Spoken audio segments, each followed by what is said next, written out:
Bonjour à tous, pasteur Jonathan Berceau ici. Comprends-tu ce que tu lis depuis Capernaum? Alors Capernaum, vous voyez derrière, là il y a le lac de Galilée. Capernaum, c'est au bord du lac de Galilée. C'est un point important parce que c'était le camp de base, c'était la maison. C'est là où Pierre habitait. Il y avait la maison de Pierre, c'est là où Jésus a guéri la belle-mère de Pierre. D'ailleurs, certains pensent que c'est ici, bon, on a construit un bâtiment, mais parce qu'en dessous, là, il y a des fouilles et les premiers chrétiens ont pensé que c'est là que Pierre habitait. En tout cas, on voit que c'était important pour les premiers chrétiens de retrouver le lieu et de revenir un petit peu sur le trace de Jésus et de dire, bon, ce Jésus, on veut être sûr qu'il ait bien existé et puis connaître les lieux, et on revenait sur les traces, et on revenait en particulier à Capernaum. Ici, là, de l'autre côté, c'est la synagogue de Capernaum.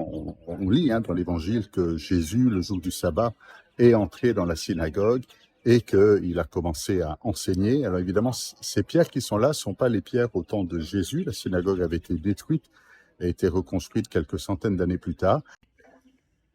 Donc, je disais que, et si je joue dans la synagogue, je disais que c'est important pour des chrétiens, pour les premiers chrétiens des premiers siècles, eh bien, de visiter ces lieux et de dire, c'est là que Jésus a enseigné, c'est là que ça s'est passé, et de venir un petit peu quelque part confirmer la véracité des Écritures.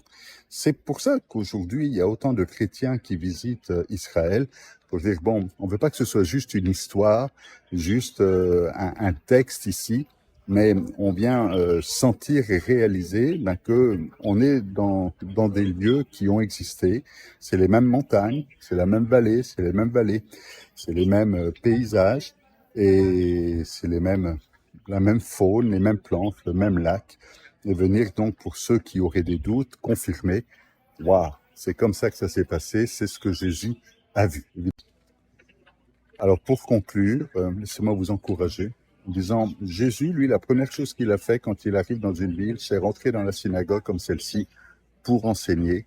Et il n'est pas venu dire, moi j'ai un autre système, on va fonctionner autrement, mais il a utilisé les systèmes de son époque, il a utilisé la tradition de son époque, il a utilisé la façon de faire pour enseigner de son époque, en rentrant dans la synagogue un jour de sabbat et enseigner. Il n'est pas arrivé en disant, le sabbat ça marche pas, votre religion ça marche pas.